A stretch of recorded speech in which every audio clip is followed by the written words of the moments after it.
So I wrote my essay on basically the evolution of slavery. So my first sentence was, let's be the generation that allows people of color to have the benefit of the doubt that white people obtain so easily. I basically just talked about how people of color are so easily looked down upon for no reason, and it ends up hurting them in the end. Like, for example, white people don't have to be afraid when a police officer is walking up to a car, but people of color do have to fear that they're going to be arrested for doing nothing wrong just in their everyday life. And I talked about mass incarceration.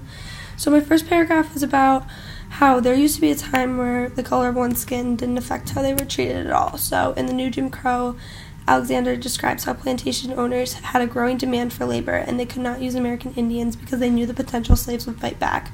So basically they just were like, okay, we're going to pick these African Americans and they're going to be our slaves because they can't do anything about it.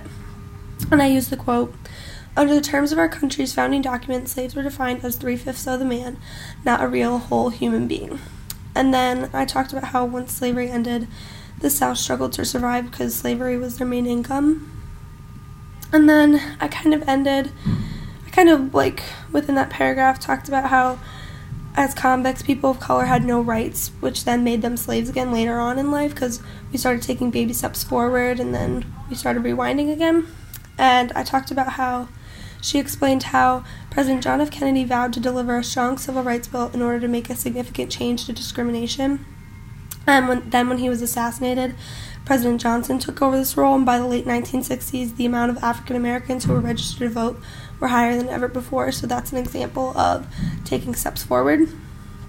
And then in the next paragraph, I talked about how white supremacists fear the success of people of color. So when people of color do succeed, they automatically condemn it. And I use a source that we talked about in class, which was the Fox News anchors, totally condemning the fact that this African American kid this year got accepted into 20 colleges. And the fact that they're condemning that is absolutely ridiculous because that's something to be extremely proud of.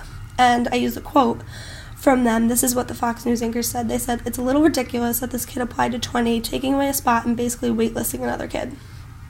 And the way I analyzed it is I said what these anchors were trying to say is that the other kid was a white student who didn't earn that spot. They think that he was taking a spot from another white kid, which is absolutely ridiculous.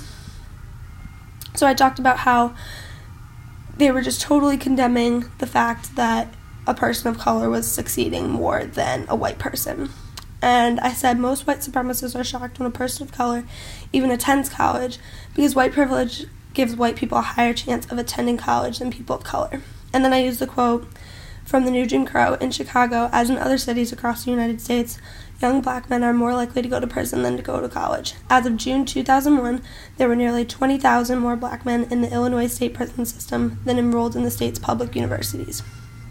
And I talked about how it's already so unfortunate that many young people of color don't have the opportunity to go to college, but it's even more awful that the fact that he got into 20, and I think all of them were Ivy Leagues, and they're even condemning that.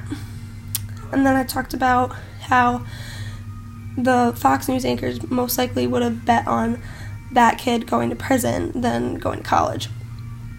So I said, when most Americans picture a prison, they think of serial killers and the rapists of the world.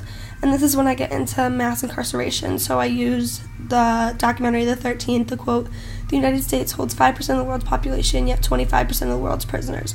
1 out of every 4 people in the world are in prison in the United States." So I talked about mass incarceration now. The effects after that, when a person of color is arrested, when they finally get out, their lives are basically destroyed. We talked about how in class, when they check the box on an application that says they have a criminal record, people automatically don't hire them, even though that criminal record could have been as simple as having 1 joint, which is absolutely ridiculous. And then I talked about in the next paragraph how race plays a factor in almost every decision an individual makes, whether it's unconsciously or consciously.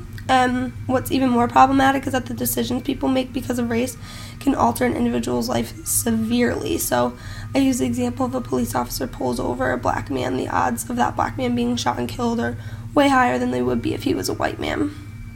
And I use the quote from the New Jim Crow: "The problem is that although race is rarely the sole reason for a stop or search, it is frequently a determinative reason," which is absolutely ridiculous. People of color are the minority, yet they're more likely to be stopped and searched, while white people are more likely to be doing illegal activities. And so, like I stated before, people of color are more likely to be charged with a minor crime compared to a white person. But what's problematic about this is people of color are encouraged to take plea deals even if they're completely innocent.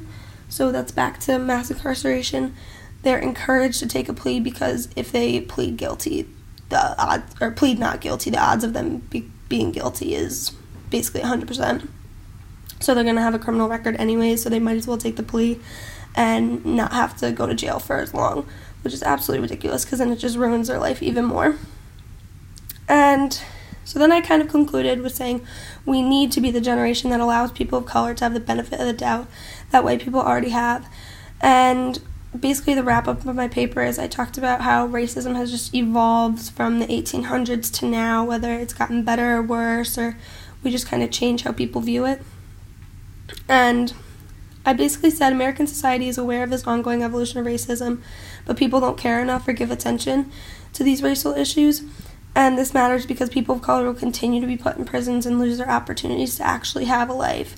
And if we remain ignorant of these facts, mass incarceration will continue to grow. But my outlook on the future of America is optimistic because of the education of millennials, like especially this class that we take, because we're the next generation and we'll condemn racism and attempt to give people of color the benefit of the doubt that they were never given.